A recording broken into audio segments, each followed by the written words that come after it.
All right, and welcome to In Between the Screens. That's right, it's In Between Media's brand new entertainment betting and pick show. And with July 4th weekend right around the corner, we're firing up our Nathan's hot dog eating contest. Best bets for the prediction markets. We'll break down the event, some various betting odds, as well as all the changes happening right here on the channel. That's what you can look forward to in today's program. I'm your host, Seth Woolcock, back with a few of the best glizzy handicappers across the globe, including a woman who is a known Miki Sudo backer. She is, of course, Trash Sandwiches. Trash, great to have you on this inaugural episode of the new program. And we're breaking down one of the most fun tentpole events of the summer and maybe of the entire calendar. Yeah, I'm so excited. I love hot dog eating contest, and I just love hot dog season in general. So I am excited. Very glad to be here. Excited for dinner to have hot dogs after. There you go. Actually, I'm also having bratwurst on the grill after this. So very fitting for that. Trash, I know you're very involved in your local community. Have you ever been involved in a hot dog eating contest from either a planning perspective or a competing standpoint?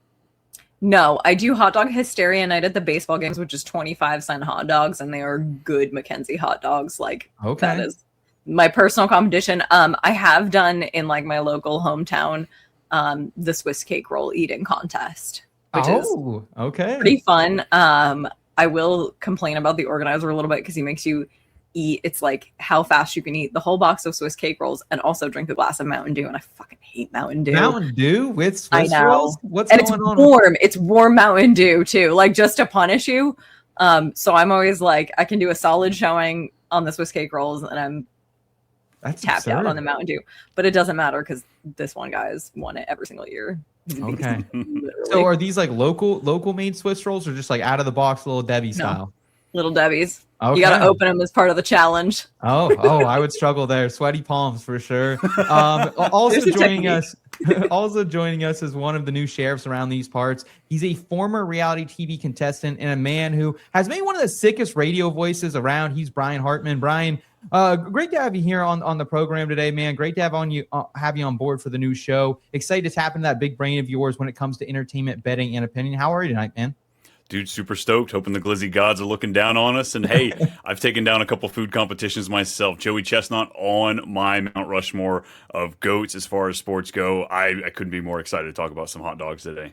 Well, now I have to ask, what are the food competitions you've been involved with, and what is that you're scarfing down? So I did one at this restaurant called Andy's. They've got a burger challenge. It's 50 ounces of meat, your 6 slices of cheese, your drink, your large fry. You have 30 minutes to do it. Did that the weekend I graduated high school. It was 2 days after I graduated. My dad literally walked up to me and said, "I'm more proud of you today than I was 2 days ago." Graduating high school and he can do it. He goes, "This takes somebody to accomplish this." So yeah, never gonna forget that. Taking down the Big Texan out in Amarillo, Texas, 72-ounce steak. They're 5 sides, and then a couple pizza challenges with my buddies. Okay. So I look, Adam Richman. I got his book behind me, man. I love me some competitive eating. This is what I wanted to do until I realized, maybe not. Yeah, there's actually a Man versus Food stop right in my hometown here that they have a burger competition too. So if you're ever up in this neck of the woods, Brian, we'll have to put you to the test and see if you still have it, a dozen or so years after that infamous day. Yeah, let's say a dozen. We'll go with that. Okay. And as noted on today's program, it's going to look like this. We're going to give you a preview of this year's contest. We'll give our picks for the men's winner without Joey Chestnut, the women's winner, and the total dogs eaten over under, along with the men's world record markets. But first, we did want to let you know a couple of new things happening over here at In Between Media. Starting with, we have leveled up. We have joined the FSAN Fantasy Sports Advice Network family. That is where we had the pleasure of meeting Brian and so many great people over there. And what that pretty much means is if you've been a fan of our entertainment betting content for a while and you've been over on our main channel, that main channel has moved to what was the Popcorn Root Beer sub channel, which is now just the In Between Media channel. That's only going to be focusing on entertainment now moving forward. You're, of course, going to have this show. That's the coming soon right there, of course. You know it now is In Between the Screens. And that's going to focus mainly on some picks and predictions. We're going to do some fun interactive things like drafts. We're also going to be doing some reaction shows to different reality sports or reality TV contests going on with some betting odds infused with that. And then, of course, we'll still have Popcorn and Root Beer, which is Steve's movie podcast. He's been talking to a lot of different people in that space, doing some reviews of some timely movies in theaters, some rewatches, things like that. So right here, if you can subscribe to this channel, it's same old at IBT_media handle that we used to have, but went from about 2K subscribers all the way back down about 40. So if you can help us get back above that threshold, we'd really appreciate that. And if you were a fan of some of our other content, whether that's the In Between Fantasy Football podcast, that's over on the FSAN Fantasy Football Advice Network, or the Back Road, which has now become the FSAN Fantasy Racing Advice Network on that old school IBT media channel. That's since transition. And then we also have the 19th hole now here on the FSAN Fantasy Golf Advice Network. So same content, same great advice, same good people, good vibes coming at you every single week, but just in new places. So make sure you're following these new channels. We'd really appreciate your support over there. And guys, what do you say? Let's go ahead and fire it up here and talk about what's going to be a great weekend out there at Coney Island with the Nathan's Hot Dog Eating Contest. And of course, we're going to go back into the record book just a little bit, where the event officially started at Coney Island in 1972. Although the lore, ladies and gentlemen, it's telling us this dates back to a 4th of July hot dog eating contest that took place in 1916. That was when Nathan Handworker, Nathan's Famous, opened their first official stand. And then by 1994, the record at this event, 21 and a half hot dogs and buns. Like everything, of course, we've gotten better at these type of events over time. And then from 2001 to 2006, that's when we saw Kobayashi. Of course, everyone's probably seen that 30 for 30 with him and Joey Chestnut.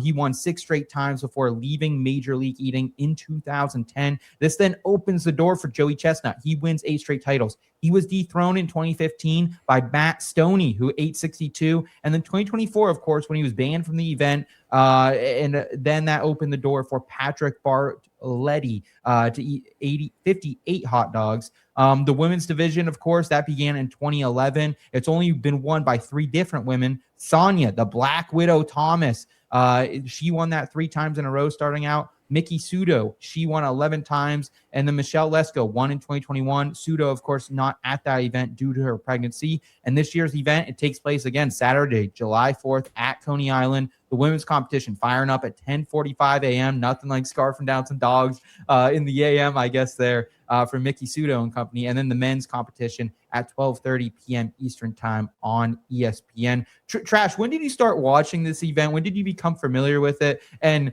how excited are you that there has been a women's division added over the last decade or so?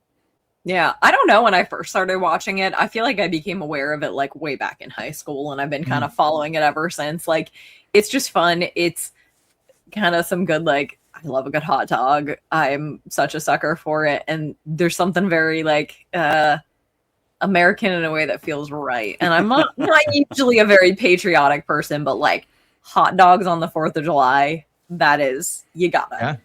Oh, yeah. I'm excited. I love that they do have the women's division, and it is wild that Mickey's just dominated it for so many years. So I'm interested to see what happens this year, but like, yeah, she cut back a little bit last year. I think she went from a world record 51, 52 back to like 30 something. So I know a lot of people had the over on her a year ago, and that did not get to the window. So something to keep in mind there. Brian, what about yourself? Because I can remember when it was Kobayashi and Joey Chestnut, and it has since always become something for me. I throw on the kitchen TV. I'm usually prepping something for the cookout, or you know, maybe getting the first beers in of the holiday weekend. And I feel like it's always just something great to have on in the background there, and you know, give your 20 minutes of time to the Coney Island there.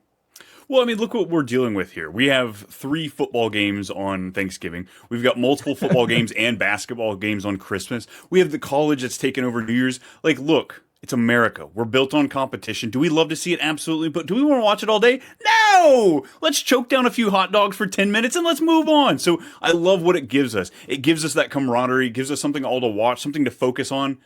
And then 10 minutes later, we're out. We're bouncing. By 1 o'clock, we're heating up the grills. We're getting ourselves warmed up for some hot dogs. So, I probably early to mid 2000s is about like, honestly, I only remember a world of Joey Chestnut. So maybe 05, 06 is about the memory that I have. But it's been synonymous with just growing up. Like there's food competitions, there's eating. The amount of 90s movies I watch where they've got the fun fair scene where they're, out there eating a head of butter or this giant whatever it is. Like it's like you said, it's part of our culture, as fat as that is.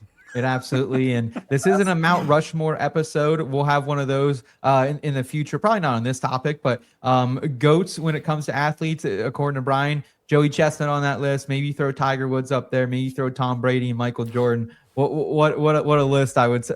Oh, come on. Who Thomas is not going on that list. Thomas will not be up there. Peyton Manning, but that's a conversation for a different time. Okay, all right. We'll leave that for one of our NFL shows. But let's go ahead, guys, and let's fire it up here in Kalshi Cuts.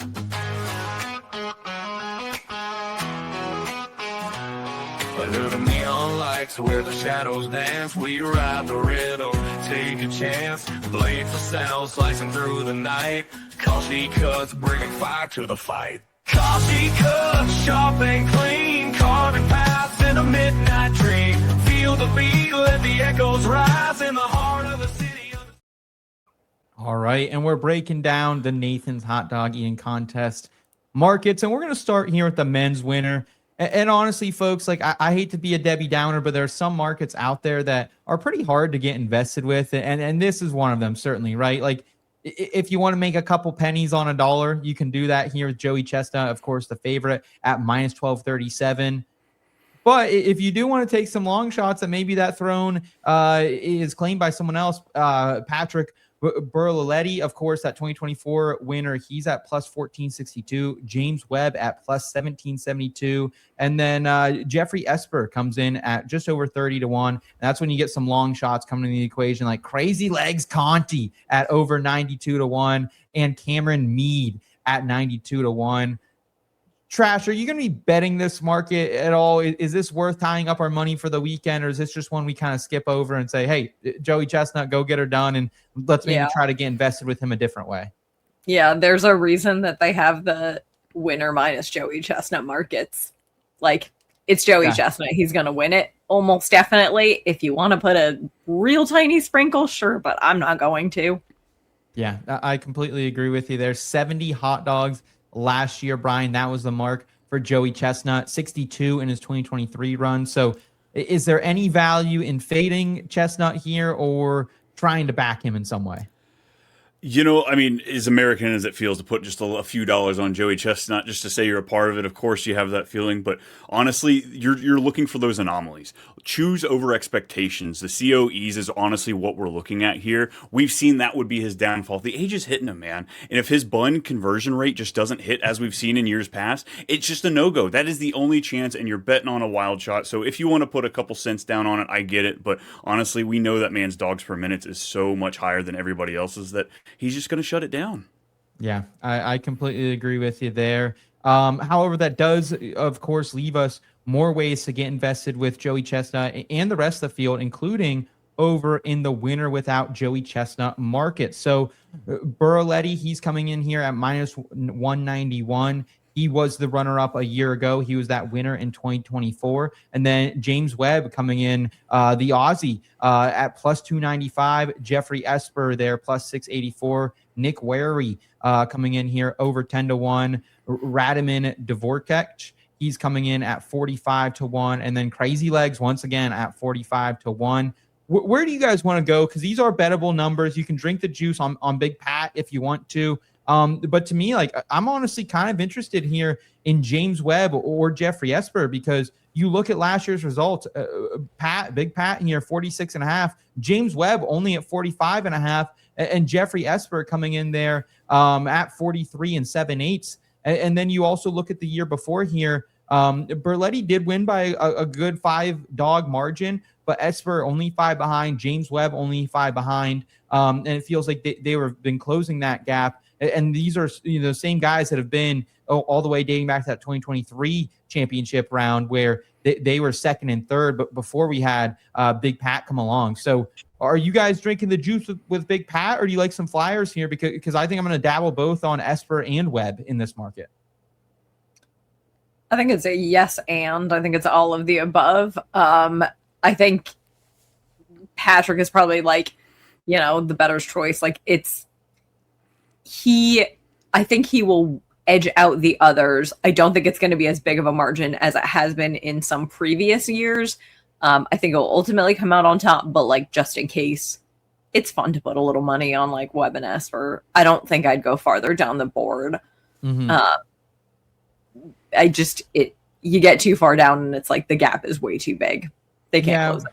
Wary's the other one that's kind of interesting. He's had Brian almost 42 last year, and like, keep in mind, like, pretty much everyone but Joey Chestnut last year, like, their scores were down nearly a dozen hot dogs. Like, even Big Pat, he went from 58 the year before down to 46 and a half. So why do we think that is? Did they change buns? I think it's the condiment neutral pace. We all looked at those numbers that came in last year. It was a complete dud. We know that this is a stat that, it plays into humidity, the moisture level going into those buns. It just hits so much. So, like, honestly, Big Pat, get out of the way. James Webb, the Aussie's coming for you. He's coming to take it down. We've seen this man's wet bun efficiency go up year after year after year. We've heard he's brought in some of the best to really, like, look at his game, figure out what that expected dogs added is truly going to be when it comes to him. I'm going for the underdog, man. Let me take somebody underneath. Big Patty, like I said, get out the way.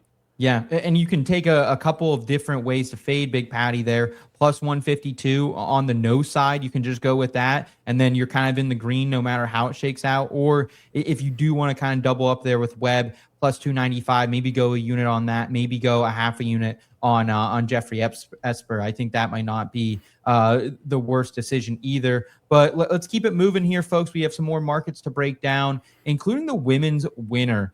And obviously, Miki Sudo coming back in here, minus 720 favorite. But as I mentioned last year, she definitely seemed to regress quite a bit, right? She goes to 33 Nathan's Dogs, and maybe that was part of that, humidity in the air, down from 51 the year before. And that 33 mark would have been actually beaten by some other competitors, not even in this event the year before. But Michelle Lesco, we talked about her. She won that year when Sudo was out. She's at 10-1.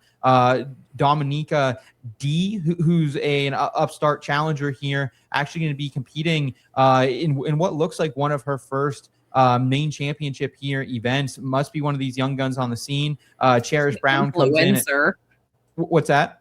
She's an influencer, I do believe. Oh, is she? Okay. She has like some Instagram on food stuff. I think Street Eats, and so she's entering, but her numbers are pretty low for that's because people must know her then, and so it feels like a good person to fade, in my opinion, because whether it's Cletus McFarland in NASCAR or I Show Speed trying to do some different weird wonky stuff. Usually these YouTubers are not as good as like people think. You get a couple Jake Paul moments, right? Like he's maybe the one exception, but so that's kind of what the field looks like here with Katie Prettyman here also at 45-1 along with Camilo Brown. So Brian, what's your approach to this one? Is this like another, hey, let's just no bet this, stay away from this market, or do we just go bet the no side of Miki Sudo here and maybe think that she has fallen from grace and her time has finally come and maybe the clock has caught up with her?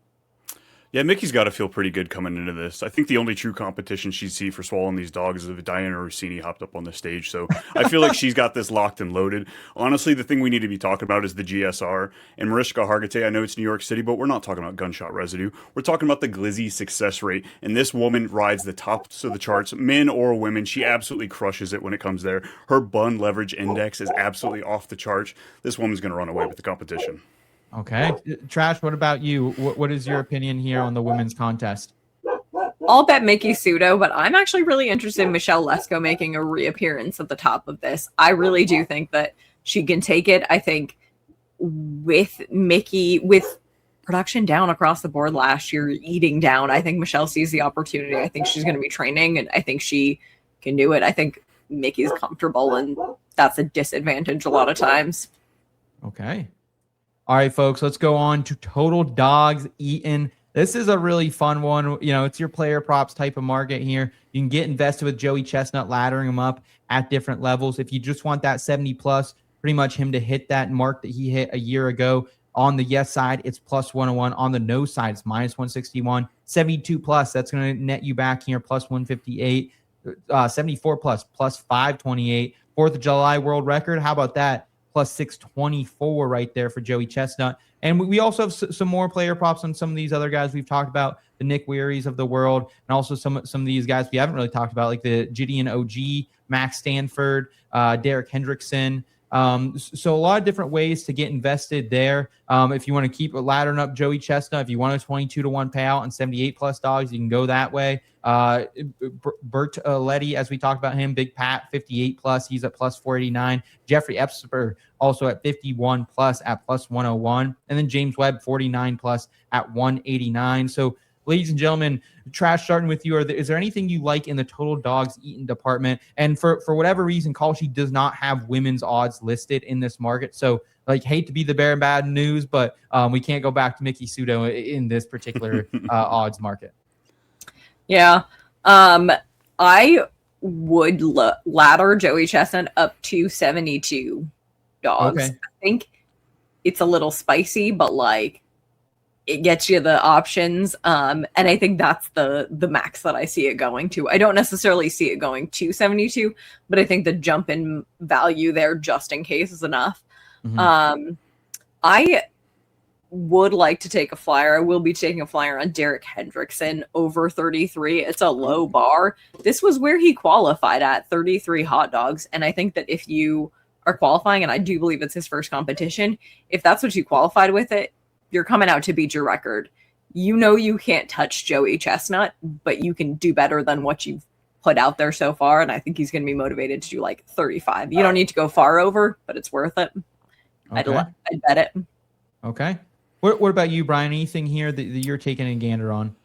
Yeah, this one's kind of a challenge for me. I did end up taking one on Joey Chestnut as far as the plus 65 seems really safe to me. I feel like this one's a slam dunk. Not great odds at minus 490, but something that you feel pretty confident in getting some sort of return back on this this holiday of ours. Honestly, our boy's 42 years old. Since the age 40, we've seen his mastication time increase each and every year. The Frankfurter explosive rate has dropped as well. So, like, that alone is just giving me, look, if he's got a 10, 15 hot dog cushion, we might be done seeing these 70-plus hot dog years for Joey Chestnut. Do I believe he's going to make one final push, that retirement year push, maybe this year or next year, and try and beat that record for an 8th time?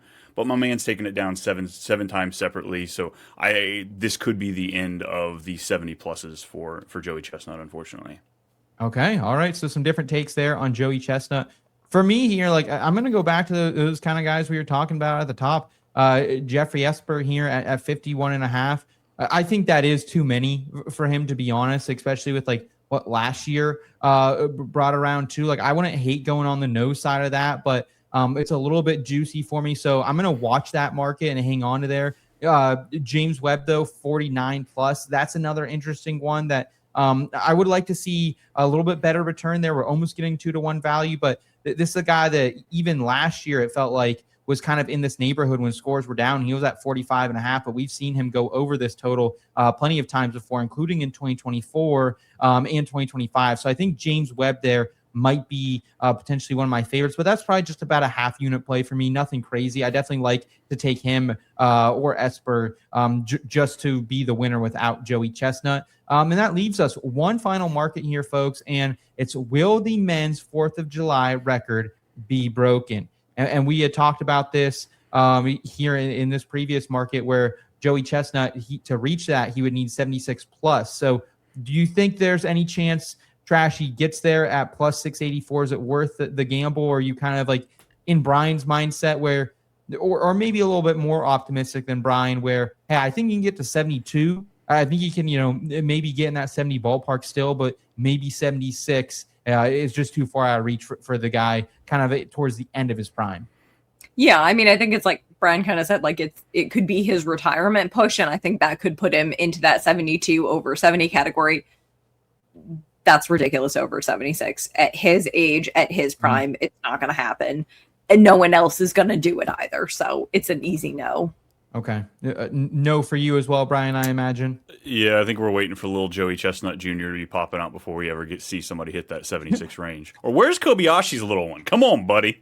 Oh, I don't know if he'll ever come back this direction. We did him dirty, man. We Major League Eden for all the joy they bring us on this particular holiday, between the banning of Joey Chestnut in 2024 for backing the vegan dogs, or for everything they did to Kobayashi, we gotta get that figured out. We gotta get that figured out, boys and girls. I don't know. Before I send my kids to any eating competitions, I want a little bit better of a union on these competitive eaters. So, guys, I mean, we do have a Miki Sudo little kid though. It's true. That is true. She's probably what, 4 or 5 right now, so she's probably something like that. Yeah, little Mickey. She's training.